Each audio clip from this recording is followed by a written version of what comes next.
day everyone, this is Ed for 2K from Honda Cars Kainta. And today, papakita ko lang sa inyo meron tayong available kasi medyo hot cake tong Honda HR-V natin. So itong Honda HR-V na to, ito yung mid variant niya.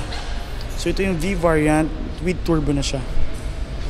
So last time meron tayong na-release na Crystal Black Pearl na ganito, na RS. So ito ang premium opal, additional 20,000. Pagdating sa B variant po, ito. Yan. Meron siyang parang front skirt. Yan. Tapos black, matte black. Yung mags niya iba sa previous na na-release natin. Yan. Tapos 17 inches po. Yung front front brake natin is disc brake, and then yung sa kabila or sa likod natin is disc brake din. Tapos ito yung mga nawala, yung mga chrome dito, tsaka body color kasi pagdating sa RS natin. Pagdating dito sa loob, naka leather siya pero hindi siya naka power seats, so same lang din siya dito. Yan. Pero dito sa ceiling hindi siya naka black interior. Tapos pagdating dito sa loob, same lang siya. So binibilisan ko lang kasi medyo parehong-pareho lang naman siya ng RS. Medyo may konting difference lang talaga. So yung touchscreen, Apple CarPlay, ready na siya, and auto Android. Tapos ito yung gauge na digital, yung kalahati, parang Honda Civic, kalating digital, kalating analog. Tapos ito yung vent natin. Yan. Tapos ito may mga power pa rin, brake hold, and yung sa handbrake natin. Tapos yung drive mode. Tapos ito yung sa natin, leather na lahat. Yan, leather na lahat.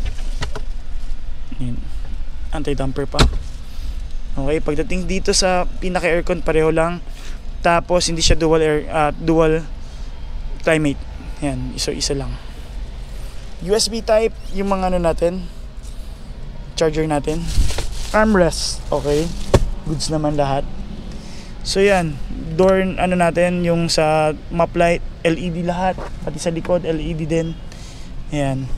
Tapos pagdating sir, naka Honda Sensing na yung loob. Honda Sensing, tapos auto dim light yung rear natin. So yan.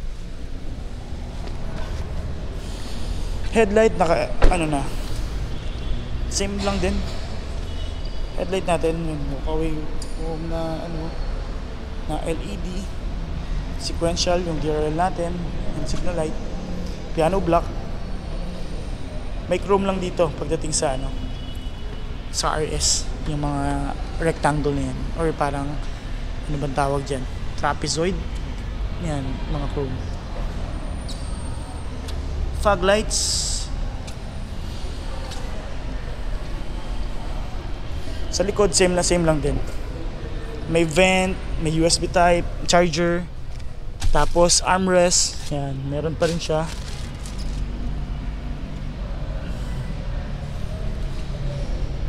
Dito sa likod, yung pinaka natin, hindi siya naki-smoke. Although smoke kalahati, smoke naka-red yan. Pero sa RS, walang red na ganito. Naka-smoke lang siya buo, pati yung bar light niya.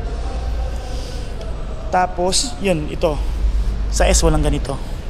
Yung mga parang underskirt. Tapos dual pa rin, may finished pipe niya na exhaust.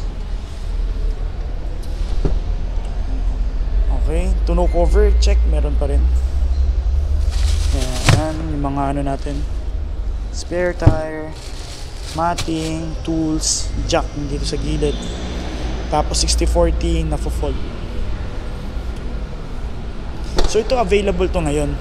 So kung interested kayo sa Honda HR-V variant, cash, PO, financing, open siya. So yan. Ganun pa rin, mukhang 2-door.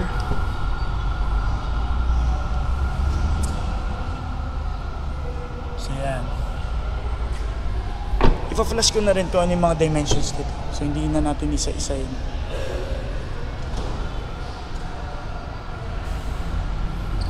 So in case na interested kayo, Yun, i-flash ko yung number ko, email address, Facebook, nakalagay na po dito sa may ano.